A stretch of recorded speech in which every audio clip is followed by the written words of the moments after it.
Worldwide, bees are dying.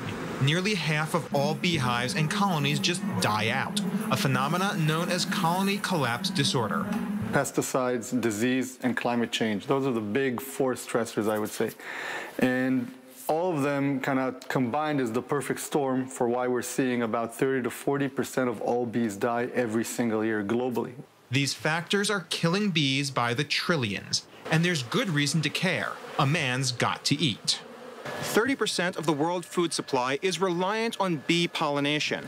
The issue is the technology to grow and protect those bees hasn't changed much in the past 150 years, at least not until now. There's one Israeli company with a new solution. This is a robot-controlled hive. 2 million bees swarming inside a machine that controls their climate and prevents bees from bringing back poison. The BeeWise hive can lock down if its sensors detect too extreme temperatures or too much pesticide. And it's constantly scanning for signs of parasites or disease. If it finds any, it can call for immediate intervention. A queen bee can lay 2,000 eggs a day. So if 2,000 bees are gone in the field, in a couple of weeks, you can kind of replace them with new population. The important thing is to make sure that the queen is safe and the colony is safe. But a robot hive isn't just about protecting the environment. It's about tackling one of the biggest challenges to the agricultural economy. Beekeeping is very labor intensive, and this is exactly the pain point we're trying to address.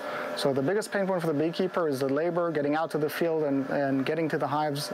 And keeping up bee populations means much better yields for Israel's farms, especially those kibbutzim whose entire way of life relies on agriculture.